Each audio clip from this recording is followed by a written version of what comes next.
All right, look at this. Oh my God, this is literally the best version of this I have ever made. Do you see how crispy and juicy that is?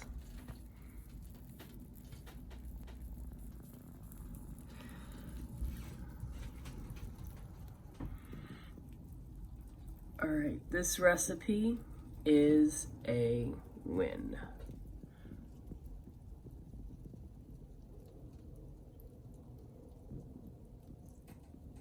All right, good morning, guys. Happy Thanksgiving. I have decided to make a quick pork belly this morning, and I came across a recipe that I have high hopes for. I've tried making pork belly before, and it was a total disaster each and every time, but this time I really feel confident, which is why I'm making a video. I want to document it.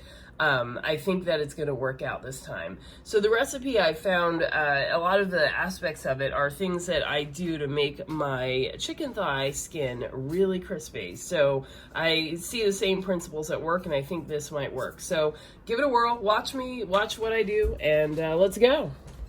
So first and foremost, the recipe calls for you to score the pork belly, which means to cut slices into the skin.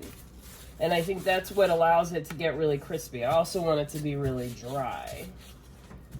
The recipe recommended using, something like a box cutter or utility knife. So let's see, because I gotta say, every time I have tried to battle with this, I don't have a strong enough knife to actually do it. Oh my God, this is working so easily and dangerously.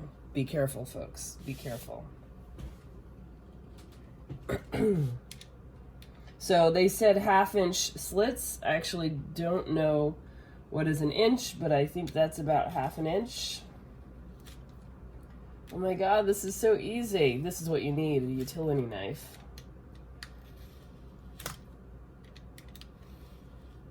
Okay, so you want to be careful not to cut so deep that you go into the meat, but you want to cut the skin and some of the fat.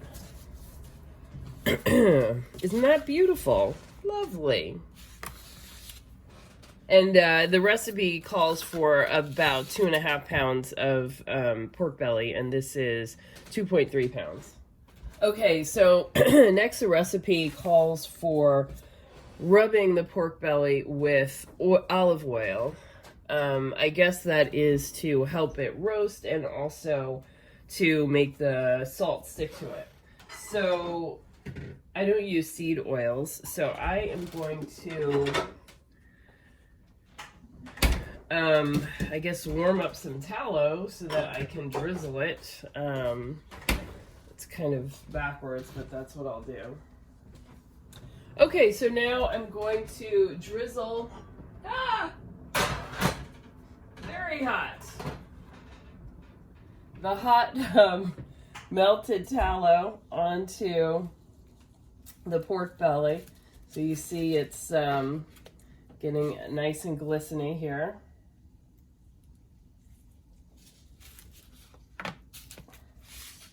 It's not that hot, I melted this on a low temperature and didn't, melt it too much.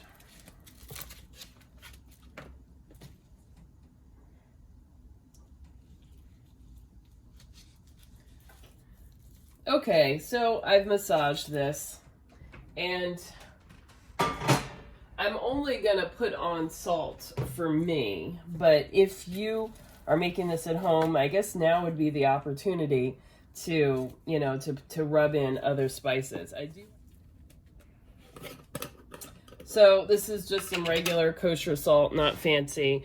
If you are fancy and have the dough, go ahead and use fancy salt here.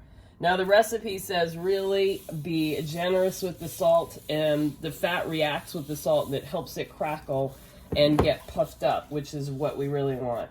And make sure to get salt in the scores. So in between these lines that you've cut into the fat, really be generous and get it in there. So you can see, I don't know if you can see now that I've opened it up, you know, there's salt inside of each of these scores. So be super generous with the salt. And now if you're going to put on any other spices, now's the time to put it on.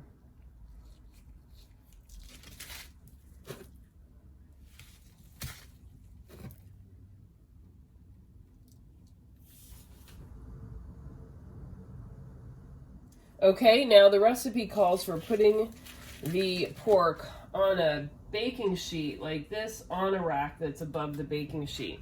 So as you can see, the pork belly is now sitting above the baking sheet.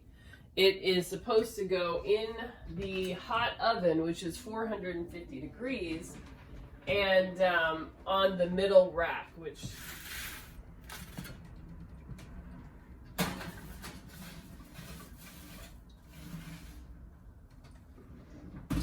So it goes in there for 30 minutes, and then we turn the heat down. So I will be back in 30 minutes. Okay, so the pork belly has been cooking for 30 minutes at 450.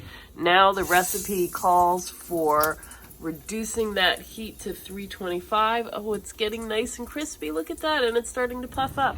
I think it's working. So I'm going to reduce the temperature to 325 as the recipe says, and it cooks for another hour. So let's put the timer on, and I'll be back. Yay, it's ready. It says it's ready. Oh my God, look at that. So you see the skin has really kind of puffed up. I don't know if you can see that.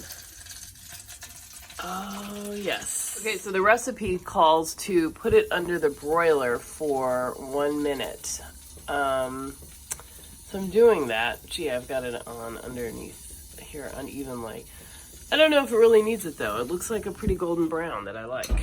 So, all right, look at this. Oh my God, this is literally the best version of this I have ever made. Do you see how crispy and juicy that is?